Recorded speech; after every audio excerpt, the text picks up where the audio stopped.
চন্দনপুর নামক একটি গ্রাম ছিল।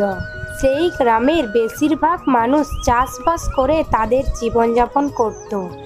আর যাদের জমি জায়গা নেই তারা জমিদার বাবুর জমিতে কাজ করত, না হলে কোনো বড় শেঠজির বাড়িতে কাজ করত। এই গ্রামে মোহনলাল নামের একটি অনেক চালাক এবং লোভী শেঠ থাকত। সে গ্রামের লোকেদের টাকা পয়সা ধার দিত, আর যদি কেউ সময়ে তার টাকা না দিতে পারত তাহলে শেঠ মোহনলাল তাদের কাছ থেকে ডবল সুদ নিয়ে নিত। এই গ্রামে রামু নামের এক যুবক থাকত, যে অনেক গরিব ছিল। তার কোনো জমি জায়গা ছিল না, তাই রামু মোহনলালের বাড়িতে কাজ করত। রামু অনেক ভালো মানুষ ছিল। রামুর বাড়িতে তার বাবা, মা এবং তার স্ত্রী থাকত। আরে ও লক্ষ্মী, শুনছো? তাড়াতাড়ি খাবার জন্য কিছু দাও, অনেক খিদে পেয়েছে যে। আবার শেঠজির বাড়িতে কাজ করতেও যেতে হবে। যদি একটু কাজ যেতে দেরি হয়ে যায় তাহলে শেঠজি আবার আমার মাইনে কেটে নিবে। আপনি আর আপনার শেঠজি যদি একটু দেরি হয়ে যায় তাহলে পুরো ঘর মাথার উপরে তুলে নাও। দাঁড়াও একটু, আমি এক্ষুনি আপনার খাবার দিচ্ছি। আরে লক্ষ্মী, এটা কি শুধু ভাত, কোনো সবজি টবজি নেই? সবজি কোথা থেকে আসবে? সবজির জন্য টাকা লাগে, টাকা। আর কাল যে টাকা তুমি নিয়ে এসেছিলে সেই টাকায় শুধু এই ভাত হয়েছে, তাহলে সবজি কোথা থেকে আসবে? ঠিক আছে লক্ষ্মী, আমি এই ভাতেই খেয়ে নিচ্ছি। কে জানে আমরা কবে ভাতের সঙ্গে সবজি পাবো। আমি আপনাকে কতবার বলেছি ওই মোহনলালের বাড়িতে কাজ ছেড়ে অন্য কোথাও একটা ভালো কাজ দেখে নিন। ওই মোহনলাল এক নাম্বারের কিপ্টে এবং লোভী মানুষ। আপনাকে দিয়ে এত এত কাজ করায় আর টাকার বেলায় মাত্র কাজ করা দেয়। আরে লক্ষ্মী, এমন বলে না। শেঠজি আমাদের অন্নদাতা, আমরা এখানে যাই খাই সব তো তারই দেওয়া। হ্যাঁ হ্যাঁ, ঠিকই তো বলেছেন। আপনার ওই শেঠজির জন্যই তো আমাদের বাড়িতে রোজ ভালো মন্দ খাবার হয়। যান যান, আপনি ওই শেঠজির কাছেই যান। তারপর রামু মোহনলাল বাবুর বাড়ি চলে যায়। তখন মোহনলাল বাবু রামুকে বলে, কে রে রামু, তুই আজও আবার কাজ করতে দেরি করে এসেছিস? আরে শেঠজি, আমার মাত্র 5 মিনিটেই দেরি হয়েছে। আচ্ছা, তোর মাত্র 5 মিনিটেই দেরি হয়েছে। ঠিক আছে, তাহলে তুই আজ 1 ঘন্টা দেরি করে বাড়ি যাবি। তোর 5 মিনিটের হিসাব 1 ঘন্টায় শোধ করা হবে। আচ্ছা, তুই তাড়াতাড়ি যা, অনেক কাজ বাকি আছে, সব কাজ তাড়াতাড়ি কর। তারপর রামু মোহনলালের বাড়িতে কাজ করা শুরু করে দেয়। তখনই ওখানে এক ব্যক্তি এসে মোহনলালকে বলে, আরে মালিক, আপনার সঙ্গে এক ব্যক্তি দেখা করতে এসেছে। কি ব্যাপার, এত সকাল সকাল আবার কে আমার সঙ্গে দেখা করতে এসেছে? ঠিক আছে, ডাকো তাকে। তারপর মদন সেই ব্যক্তিকে ওখানে ডেকে আনে। আরে কি হলো তোমার? কি ব্যাপার, কি চাই তোমার? আরে সেঠজি, আমার এখন কিছু টাকার অনেক দরকার। আমি তোমাকে টাকা তো দিয়ে দেবো, কিন্তু বন্ধক দেওয়ার জন্য কিছু নিয়ে এসেছো তো? যদি বন্ধক তুমি না দাও তাহলে আমি তোমাকে একদম কোনো টাকা দেবো না। হ্যাঁ সেঠজি, আমি আমার স্ত্রীর দুটো সোনার বালা নিয়ে এসেছি। আপনি এটা বন্ধক রেখে কিছু টাকা আমাকে ধার দিয়ে দিন। আমি কিছুদিনের মধ্যেই আপনাকে আপনার টাকা ফেরত দিয়ে দেব। ঠিক আছে, একটু দাঁড়াও তুমি, আমি এক্ষুনি তোমার জন্য টাকা নিয়ে আসছি। মোহনলাল সেই ব্যক্তির কাছে সোনার বালা নিয়ে নেয় আর তাকে কিছু টাকা ধার দিয়ে দেয়। আজকাল কি ব্যাপার, কেউ দেখছি সুদের টাকা নিয়ে যাচ্ছে না কেন? সুদের টাকা না নিলে আমার ব্যবসা চলবে কি করে? আরে মদন, তুমি একটু খবর লাগাও তো, এই গ্রামবাসীর লোকেদের হলোটা কি? কারো কি টাকা পয়সা চায়নি নাকি? আরে মালিক, আমি শুনেছি আমাদের এই গ্রামে একটি নতুন সেট এসেছে, যে কি অনেক বড় লোক। পুরো গ্রামে তারই চর্চা হচ্ছে। আজকাল লোকেরা সবাই ওনার কাছ থেকে টাকা পয়সা ধার নেয়। আর শুনেছি সেই সেট কোনো কিছু বন্ধক ছাড়াই লোকেদের টাকা পয়সা ধার দিয়ে দেয়, যার জন্য সবাই ওনার কাছ থেকে টাকা পয়সা ধার চায়। আচ্ছা, তাহলে এই ব্যাপার। আমাদের গ্রামে এমন কোন দানি জন্ম নিল, মনে হচ্ছে একবার ওনার সঙ্গে দেখা করতে হবে। পরের দিন মোহনলাল শেঠ আমিরজানের বাড়ি পেয়ে যায়। তখনই মোহনলাল শেঠ আমিরজানের বাড়িতে প্রবেশ করে। মোহনলাল দেখে আমিরজানের বাড়ি তার বাড়ির চেয়ে অনেক সুন্দর। মোহনলাল মনে মনেই শেঠ আমিরজানকে অনেক ইচ্ছা করতে লাগে। মোহনলাল শেঠ আমিরজানকে বলে, আরে আসুন মোহনলাল বাবু, আসুন আসুন, এখানে বসুন। আরে না আমিরচাঁদ বাবু, আমি এখানে বসার জন্য আসিনি, আপনার সাথে আমার কিছু কথা আছে। আরে বলুন মোহনলাল বাবু, কি কথা আছে আপনার? আরে ভাই, আমি তো কিছুই বুঝতে পারছি না। তুমি লোকেদের টাকা পয়সা ধার দাও, আবার কারো কাছ থেকে কোনো জিনিস বন্ধকও নাওনি, না তাদের কাছ থেকে কোনো সুদ নাও, কেন ভাই কেন? আরে হ্যাঁ ভাই, এই গরিব লোকেদের কাছ থেকে সুদ নিয়ে আর কি ভাই লাভ হবে?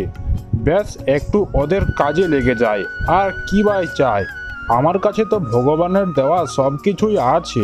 আরে আমিরচাঁদ বাবু, তুমি এটা অনেক বড় ভুল করছো। এই গ্রামবাসীদের তুমি এত ভালো মনে করো না।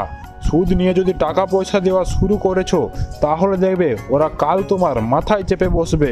আরে এরা বেচারি সাদাসিধা লোক, এরা আমার কি ভাই করতে পারবে? আমি বলছি আপনিও বিনা সুদে লোকেদের টাকা পয়সা দেওয়া শুরু করে দিন, তাহলে ওদেরও সাহায্য হয়ে যাবে আর আপনিও একটু পুণ্য কামাবেন।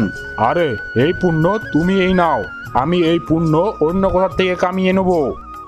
এটা বলেই মোহনলাল ওখান থেকে তাড়াতাড়ি চলে যায়। শেঠ আমিরজানের বাড়িতে তার স্ত্রী এবং তার ছেলে থাকতো। তার ছেলে শহরে পড়াশুনো করত। স্কুলের ছুটিতে সে তার মাতা পিতার সঙ্গে দেখা করার জন্য আসতো।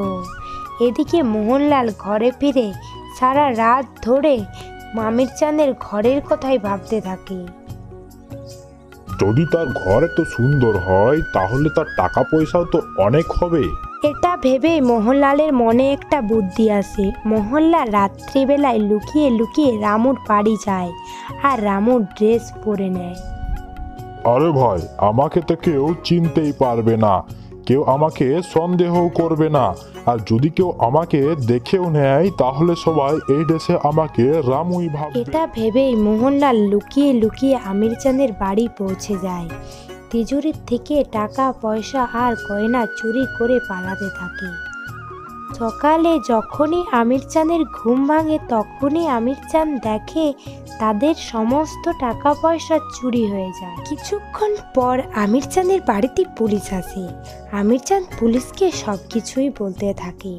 পুলিশ গ্রামের লোকেদের জিজ্ঞাসা করতে থাকে, কিন্তু তাতে কিছুই হয় না, কারণ কেউ কিছুই জানে না। এক সপ্তাহ পরে পুলিশ আমিরজানের বাড়ি আসে আর বলে, আমরা এখনো পর্যন্ত জানতে পারি না যে কে আপনার বাড়িতে চুরি করেছে, কিন্তু আপনি একদম চিন্তা করবেন না, আমরা জলদি সব খুঁজে বার করব। তখনই পুলিশের নজর আমিরজানের বাড়িতে লেগে থাকা সিসিটিভির উপর পড়ে। তখনই পুলিশ বলে, আরে এটা কি লাগানো আছে আপনার বাড়িতে? আরে স্যার, এটা সিসিটিভি ক্যামেরা। আমার ছেলে 2 সপ্তাহ আগেই এই সিসিটিভি ক্যামেরা লাগিয়েছে। বলছিল শহরে নাকি এরকম অনেক ক্যামেরা লাগানো থাকে, তাই আমরাও আমাদের বাড়িতে সিসিটিভি ক্যামেরা লাগাবো। আরে তাহলে এই ক্যামেরার সাহায্যে আমরা ওই চোরকে ধরতে পারবো। আপনার বাড়িতে তো 1 সপ্তাহ আগেই চুরি হয়েছে, আর ক্যামেরা লাগানো হয়েছে 2 সপ্তাহ আগে, তাহলে নিশ্চয়ই ওই চোর এই ক্যামেরায় ধরা পড়বে। পুলিশ দেখে কেউ আমিরজানের বাড়িতে লাল রঙের জামা পরে সমস্ত টাকা পয়সা চুরি করে পালিয়ে যায়। পুলিশ গ্রামবাসীদের জিজ্ঞাসা করে। তখন পুলিশ জানতে পারে ওই জামা রামু নামের এক ব্যক্তির। পুলিশ রামুর বাড়ি চলে যায় আর রামুকে ধরে নেয়। কিরে, তুই আমিরজানের বাড়িতে চুরি করেছিস? তোর এত বড় সাহস! আরে স্যার, আপনি এটা কি বলছেন? আমি তো কিছুই বুঝতে পারছি না। আমি আবার কার কি চুরি করেছি? আমি চুরি করিনি। তাহলে 1 সপ্তাহ আগে তুই আমিরচাঁদের বাড়িতে কি করছিলি? তোর পুরো ঘটনা সিসিটিভি ক্যামেরায় রেকর্ড হয়েছে। তুই কেমন করে সব টাকা পয়সা আর গয়নাগাটি চুরি করেছিস? তুই তাড়াতাড়ি সব টাকা পয়সা আর গয়নাগাটি বার কর। আরে স্যার, আমার কাছে কোনো টাকা পয়সা গয়নাগাটি নেই, আমি কোনো চুরি করিনি। এ ভালোই ভালোই কিছুই বলবে না, একে নিয়ে চলো জেলে। জেলের পিটুনি খেলে এ সব বলবে। পুলিশ রামুকে ধরে জেলে বন্দি করে দেয়। এদিকে রামুর স্ত্রী আর তার মাতা পিতা অনেক চিন্তায় পড়ে যায়। রামুর স্ত্রী রামুর সঙ্গে দেখা করার জন্য জেলে যায়। আমি জানি এই চুরি আপনি করেননি, আপনি এমন করতেই পারেন না, তাও আমি আমার মনের শান্তির জন্য আপনাকে জিজ্ঞাসা করছি, আপনি কি এই চুরি করেছেন? আরে না লক্ষ্মী, আমি সত্যিই বলছি, আমি এই চুরি করিনি। তারপর লক্ষ্মী রামুর কথা শুনে সোজা আমির চাঁদের বাড়ি যাবার কথা ভাবে আর তার সিসিটিভি ক্যামেরা আর একবার চেক করার জন্য আমির চাঁদকে বলার কথা ভাবে। লক্ষ্মী সোজা আমির চাঁদের বাড়ি যায় আর আমির চাঁদকে বলে, আমির চাঁদ বাবু, আপনি যদি কিছু মনে না করেন তাহলে আমি একবার আপনার সিসিটিভি ক্যামেরা চেক করব। আমির চাঁদ বাবু অনেক ভালো মানুষ ছিল, তাই লক্ষ্মীকে সিসিটিভি ক্যামেরা চেক করতে দেয়। সিসিটিভি ক্যামেরায় লক্ষ্মী বুঝতে পারে যে জামা তো রামুরই ছিল, কিন্তু এই মানুষটা রামু নয়।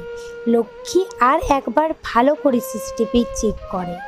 তখনই লক্ষ্মীর নজর সেই ব্যক্তির হাতে থাকা সোনার ঘড়ির উপর পড়ে। লক্ষ্মী তখন বলে, আমি পুরো বিশ্বাসের সঙ্গে বলছি, এই মানুষটা আমার স্বামী রামু নয়। কেউ তার জামা পরে এই চুরিটা করেছে। আমি আমার স্বামীর হালচাল সব ভালোভাবেই জানি। কেউ আমার স্বামীকে ফাঁসানোর চেষ্টা করেছে।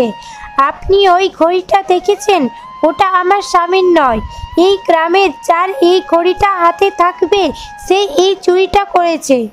আরে লক্ষ্মী, যদি এমন হয় তাহলে তোমাকেই প্রমাণ করতে হবে যে ব্যক্তিকে ক্যামেরায় দেখাচ্ছে সেটা তোমার স্বামী নয়, অন্য কেউ। তখন লক্ষ্মী মনে মনে চিন্তা ভাবনা করতে থাকে। যতদূর আমি জানি আমাদের গ্রামের লোকেদের কাছে এত টাকা পয়সা নেই যে তারা সোনার ঘড়ি পরতে পারে। এই ঘড়ি হয়তো আমাদের জমিদারের কাছে থাকবে, না হলে আমাদের শেঠজির কাছেই থাকবে। আমাদের গ্রামের জমিদার তো আমাদের গ্রামে এখন নেই, উনি তো বাইরে গেছে। আছে শুধুমাত্র শেঠ মোহনলাল। ও এক ধরনের লোভী মানুষ, সে নিশ্চয়ই এই চুরির পেছনে রয়েছে। আরে সাহেব, আমি বুঝে গেছি এই চুরিটা কে করেছে। ব্যাস, আমার কিছু প্রমাণ চাই। আমি প্রমাণ পেলেই এটা প্রমাণ করে দেব যে চুরিটা আমার স্বামী করেনি। ব্যাস, আমার কিছু দিনের সময় চাই আপনার কাছে। এটা বলেই লক্ষ্মী সোজা শেঠ মোহনলালের বাড়ি পৌঁছে যায়। আর ওখানে যখন লক্ষ্মীর নজর মোহনলালের হাতের উপর পড়ে, লক্ষ্মী সেই ঘড়িটিকে দেখতে পায়। লক্ষ্মী বুঝতে পারে মোহনলাল এই সেই ব্যক্তি যে আমির চাঁদের বাড়িতে চুরি করেছে। লক্ষ্মীকে দেখে মোহনলাল তাকে জিজ্ঞাসা করে, তুমি এখানে কেন এসেছো? তোমার কি চাই? তোমার স্বামী তো চোর বেরোলো, তুমিও কি এখানে চুরি করতে এসেছো? আমি যদি এখান থেকে কিছু না বলেই চলে যাই তাহলে মোহনলালের সন্দেহ হতে পারে। আরে সাহেব, আমার কাজ চাই, আমাকে আপনার কাছে কাজে রাখতে পারবেন? আরে না না না, আমি তোমাকে এখানে কাজ রাখতে পারবো না। তোমার স্বামী তো চোর বেরিয়েছে, তুমিও এখান থেকে কিছু না কিছু চুরি করে পালাতে পারো। এক্ষুনি তুমি আমার বাড়ি থেকে বেরিয়ে যাও। লক্ষ্মী মন খারাপের নাটক করে ওখান থেকে বেরিয়ে যায় আর সোজা পুলিশ স্টেশন যায়। পুলিশকে সব বলে। পুলিশ মোহনলালের বাড়ি যায়। পুলিশ দেখে চোর যে ঘড়ি পরেছিল মোহনলাল সেই ঘড়িটাই পরে আছে। পুলিশ মোহনলালের ঘর তল্লাশি নেবার পর পুলিশ বুঝতে পারে মোহনলালই আসল চোর। তারপর পুলিশ মোহনলালকে জেলে বন্দি করে দেয় আর রামুকে ছেড়ে দেয়। সেখানে শেঠ আমির চাঁদ আসে। আমির চাঁদ রামুকে বলে, আরে রামু ভাই, আমাকে তুমি ক্ষমা করো, আমি বুঝতেই পারিনি। আমিও ভেবেছিলাম তুমি এই চোর। তোমার স্ত্রীকে তো মানতে হবে, তোমার স্ত্রী তোমাকে একটু কোনো সন্দেহ করেনি। ও তো প্রথম থেকেই বলছিল আমার স্বামী চুরি করেনি। এরকম স্ত্রী ভাগ্যবান লোকেই পায়। আচ্ছা রামু, আমার তোমার সঙ্গে কিছু কথা আছে। আমার ঘরের দেখাশোনা করা আর সাফ সাফাই করার জন্য এক ব্যক্তির প্রয়োজন আছে। তো তুমি কাল থেকে ওখানেই কাজে আসতে পারো। আর হ্যাঁ, টাকা পয়সা নিয়ে একদম চিন্তা করো না, আমি তোমাকে ওই মোহনলালের চেয়ে অনেক বেশি মাইনে দেবো। তারপর রামু আমিরচাঁদ বাবুর বাড়িতে কাজ করা শুরু করে দেয়। আমিরচাঁদ বাবু রামুকে অনেক বেশি মাইনে দেয়, যার ফলে রামুর জীবন খুব ভালোভাবেই কেটে যায়।